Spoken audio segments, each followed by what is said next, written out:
मी ज्या कंटेंट बद्दल बोलत आहे त्या कंटेंटचं नाव काय? Power factor. पॉवर फॅक्टरची थोडी बेसिक माहिती सांगतो जी आपल्याला माहीत पाहिजे, कारण आपण इकडे तिकडे कंटिन्युअसली फिरत राहतो. अजून भरपूर विद्यार्थी बी झालेला असेल, बीटेक झालेला असेल, यांना एक्झॅक्टली पॉवर फॅक्टर नावाची कन्सेप्ट ना कधी कळालीच नाही. सो जेवढं जमल तेवढं सिम्पल लँग्वेजमध्ये सांगतो, ठीक आहे ना. आपल्या घरात MSCB व्होल्टेज पाठवते हो का नाही, करंट पण पाठवतो हो का नाही. हा पॉवर फॅक्टर कुठे असतो? सगळ्यात मोठा पडलेला प्रश्न. भरपूर लोकांना असं वाटतं की पॉवर फॅक्टर MSCB प्रोव्हाइड करते. MSCBचा आणि पॉवर फॅक्टरचा काहीच कनेक्शन नाही. MSCB म्हणते वायर घेऊन जा, वायर थ्रू आम्ही तुम्हाला व्होल्टेज बी देऊ आणि करंट. आमचा विषय संपला. मग पॉवर फॅक्टर असतो कुठे? पॉईंट हा आहे की पॉवर फॅक्टर तुमच्या घरात असतो. MSCBचा आणि पॉवर फॅक्टरचा दूरपर्यंत विषय नाही. मग पॉवर फॅक्टर घरामध्ये कुठे असतो? पॉवर फॅक्टर घरामध्ये प्रत्येक वस्तूचा असतो. या स्मार्ट बोर्ड याचा पण एक पॉवर फॅक्टर आहे, प्रत्येक लाईटचा पॉवर फॅक्टर आहे, फॅनचा पॉवर फॅक्टर आहे, लॅपटॉपचा पॉवर फॅक्टर आहे, वॉशिंग मशीनचा पॉवर फॅक्टर आहे, इंडक्शन मोटरचा पॉवर फॅक्टर आहे. मग सगळ्यात मोठा पडलेला प्रश्न हा असतो की पॉवर फॅक्टर कमी पाहिजे का जास्त पाहिजे? आन्सर कोण सांगेल? जास्त पाहिजे. का? लक्ष देऊन आहे का? प्रत्येक कन्सेप्ट इंटरकनेक्टेड आहे. जर तुम्ही मार्केटमधून भंगार वस्तू आणली, भंगार वस्तू म्हणजे वस्तू तर नवीनच आहे पण वस्तूची क्वालिटी एवढी काही खास नाही आहे, कमी पैशात तुम्हाला भेटली, वस्तू दिसायला सुंदर आहे पण त्या वस्तूचा पॉवर फॅक्टर हा एवढा कमी असतो, आणि ज्या वस्तूचा पॉवर फॅक्टर कमी ती वस्तू मॅक्झिमम पॉवर कंझ्युम करते, ज्याच्यामुळे तुमचं लाईट बिल पण जास्त येतो. सो मार्केटमधून अशीच वस्तू परचेस करायची ज्याचा पॉवर फॅक्टर कमी आहे का जास्त आहे. मग आम्हाला कसं कळणार पॉवर फॅक्टर किती असतो? पॉवर फॅक्टरीची रेंज असते 0 to 1. रिपीट, 1 कधीच नसतो. रजिस्टिव्ह लोड असेल तर असतो, पण 0.9, 0.8, 0.7 पाहिजे. मग इंडियाचा पॉवर फॅक्टर किती ॲझ्युम केला जातो? इंडियाचा पॉवर फॅक्टर 0.75 ॲझ्युम केला जातो. जास्त कमी पण नाही आणि जास्त. ॲव्हरेज पॉवर फॅक्टर जर काढायचा झाला तुमच्या आणि माझ्या घरांचा, मला जर कन्फर्म माहीत नसेल तर डोळे बंद करून आपण किती घेतात? 0.75. तुम्ही गुगल पण करून बघा. It is in between 0.7 to 0.8. 0.8च्या वर जात असेल तर लईच भारी, वस्तू बी जास्त दिवस टिकेल तुमची, लाईट बिल पण तुम्हाला कमी येईल, पॉवर पण कमी खेचल. पण पॉवर फॅक्टर जर कमी असेल तर वस्तूचे लॉसेस वाढतात, आयुष्य कमी होते, इफिशियन्सी कमी होते, करंट जास्त खेचतो, त्याचा फटका तुमच्या लाईट बिलावर बसतो. मग तुम्ही मला सर आम्हाला कसं कळलं पॉवर फॅक्टर कमी आहे का जास्त आहे? प्रत्येक वस्तूच्यावर एक स्टिकर असतं का नाही? त्या स्टिकरवर पॉवर फॅक्टर मेन्शन केलेला असतो.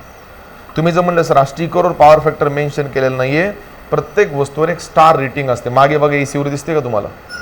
किती स्टार आहेत? 5 आहेत ना. 5 स्टारवाली एसी का घेतलेली आहे? कारण एसीला पॉवर जास्त लागते ना. जेवढे स्टार वाढले तेवढे त्याची पॉवर. हेच एसी जर मी 2 स्टार किंवा 3 स्टारचा घेतला असता तर एका एसीच्या मागे 8-9 हजार रुपये माझे वाचले असते. पण आपलं बॅकग्राऊंड इलेक्ट्रिकल आहे, म्हणजे वर्षाच्या कडीला जर बघितलं एसी ऑन करून लाईट बिल मी किती पे करतोय, तर मला 5 स्टारवाली एसी परवडते पण याचं लाईट बिल भरायला परवडत नाही. So TV, refrigerator, washing machine, cooler आणि एअर कंडिशनर या 5 अशा वस्तू आहेत ज्यांना जेवढं जमल तेवढं स्टार रेटिंग कमी प्रिफर करायची का जास्त? समजलं? लक्ष द्या. मग कधी बी आयुष्यात कोणी विचारलं पॉवर फॅक्टर कुठे असतो? आन्सर लोड मध्ये असतो. कुठे? मग तो घरातला लोड छोटा असो की पॉवर फॅक्टर 2 मिनिटात सांगतो, लक्ष देऊ नका. मग तुम्ही म्हणाल की सर लक्ष द्या बरं, कारण एवढी माहिती कुठल्याच बुकमध्ये दिलेली नाहीये. तुम्ही म्हणाल की सर मग पॉवर फॅक्टर कशाने डिनोट केला जातो? पोरांनो, पॉवर फॅक्टरला डिनोट केलं जातं कॉस फायने. बोला, कॉस फाय. ऍक्च्युली कॉस फायला काही ठिकाणी ऍक्टिव्ह कॉम्पोनंट म्हणून पण ओळखलं जातं. बोलत चालायचंय. पोरं म्हणतील रिएक्टिव्ह कॉम्पोनंट पण असतो का? येस, पॅसिव्ह नसतो, रिएक्टिव्ह असतो. ऍक्टिव्ह कॉम्पोनंटला कॉस फाय म्हणतात, रिएक्टिव्ह कॉम्पोनंटला साइन फाय म्हणतात. काय म्हणतात? न्यूमरिकल मध्ये कळलं जातं. तुमच्या डोक्यात एक प्रश्न पडला असेल की याला कॉस फायच का म्हणतात? तुम्हाला त्याचं एक थोडक्यात माहिती देतो. It is expressed as, actually power factor जो असतो ना तो एक रेशो असतो. सध्या फक्त ऐकायचं आहे, नंतर मी याच्यावर कमेंट करणार आहे. हा कुणाचा रेशो असतो? वर असते ॲक्टिव्ह पॉवर तर खाली असते ॲपरंट पॉवर. कोणती पॉवर? या दोन्ही पॉवर बद्दल तुम्हाला सध्या काहीच माहिती नाही, सो चुपचाप ऐकायचंय. ॲक्टिव्ह पॉवरला P म्हणतात, ॲपरंट पॉवरला S म्हणतात. सो पॉवर फॅक्टरमध्ये ॲक्टिव्ह पॉवरचा फॉर्म्युला असतो VI cos फाय आणि ॲपरंट पॉवरचा फॉर्म्युला असतो VI. VN आणि VI गेट. शिकायला काय भेटलं? पॉवर फॅक्टरला कशाने शो करतात? कॉस की कॉस फाय? आयुष्यात कोणी जर विचारलं की पॉवर फॅक्टरला कॉस फायने शो का करतात, अँसर ही आहे. पण मला याच्यात इंटरेस्ट नाही आहे, मला मेन फॉर्म्युल्यात इंटरेस्ट आहे. हा मेन फॉर्म्युला नाही, विसरले तरी चालेल. गुट्टे सरांनी मागलच्या बीटमध्ये एक ट्रायंगल ड्रॉ केला होता, त्या ट्रायंगलचं नाव काय होतं? गुड आन्सर, झेड ट्रायंगल, ज्याला इम्पिडन्स ट्रायंगल म्हणतात. इम्पिडन्स ट्रायंगल मी परत एकदा ड्रॉ करत आहे का, कारण मला याचा फॉर्म्युला पाहिजे, जो मी तुम्हाला 2 मिनिटात तयार करून देतो. 90 डिग्रीच्या समोरचा अँगल फाय, बेस असतो आर, हाईट असते x आणि हा असतो झेड ना. आता मी तयार करतो कॉस फायचा फॉर्म्युला. कॉस फाय काय सांगतो, मॅथमॅटिक्स कळतं ना. साईन थिटा म्हणजे समोरची बाजू डिवायडेड बाय हायपोटेनियस, कर्ण मराठीमध्ये. कॉस फायला काय म्हणतात, कोणती साईड? ॲडजसंट साईड अपॉन हायपोटेनियस, लगतची साईड डिवायडेड बाय कर्ण. लगतची साईड कोण आहे? आर आहे ना, आणि हायपोटेनियस कोण आहे? पॉवर फॅक्टरचा फॉर्म्युला भेटला पोरांनो. आर की R by Z? Repeat repeat. याला तुम्ही असं पण मेन्शन करू शकता, आर अपॉन अंडर रूट मध्ये आरचा प्लस एक्सचा. याच्या मागे लागू नका, चुपचाप हे पाठ करा. रजिस्टरचं युनिट असतं ओहम, याचं पण युनिट असतं ohm. Both are get cancel. So बानो आत्ताच सांगतो, याला युनिट नसतं, it is a unitless quantity. लक्ष द्या, झालं नाही अजून. मग तुम्ही म्हणाल की गुट्टे सर याची रेंज किती असते? Range is from how much?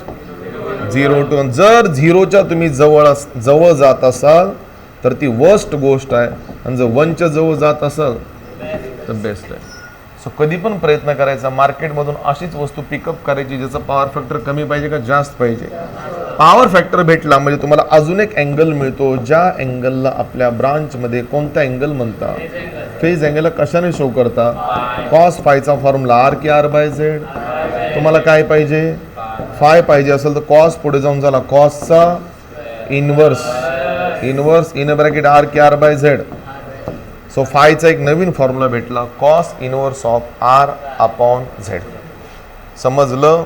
ही झाली तुमची पूर्ण पॉवर फॅक्टरची माहिती आणि एक फेज अँगलचा फॉर्म्युला. अंडरस्टँड? कधी जर इंटरव्ह्यूमध्ये विचारण्यात आलं why the power factor is always denoted by cos phi, पुढच्या व्यक्तीला सांगायचं आहे because the power factor is the ratio of different to power. On the numerator it is an active power, on the denominator it is an apparent power. हा suspense आहे, power काय असतात. आतापर्यंत तुम्ही फक्त एकच वर्ड शिकत आले ज्याला पॉवर म्हणता, मान्य आहे. पण इथून पुढे पॉवरचे तुकडे पडतात. तुम्हाला जर असं वाटत असेल की पॉवर एकच प्रकारची असते तर तुम्ही सगळे रॉंग आहेत. पॉवरचे 1 नाही 2 नाही 3 प्रकार असतात. Apparent power, active power, reactive. Suspense हे आहे, घरात कोणती पॉवर असते कोणती पॉवर नसते, कुठल्या पॉवरचा फायदा आहे कुठल्या पॉवरचा तोटा आहे ते मी तुम्हाला पुढच्या बीटमध्ये सांगतो. चालेल? कधी जर पॉवर फॅक्टरचा फॉर्म्युला विसरला तर ट्रायंगल पाठ करायचा आणि 2 सेकंदात ट्रायंगलवरून त्याचा फॉर्म्युला तयार करायचा. सो बोला, कॉस फायचा फॉर्म्युला काय? R upon Z. जर फेज अँगल काढायला सांगितला तर कॉस पुढे घेऊन जायचा, कॉसचा इनवर्स होतो. एवढं तर मॅथ कळतं ना? नक्की का? काही confusion? Definition write down. Defined as the rays. 2 definition लिहून देतो, फटाफट कॉपी करा. Defined as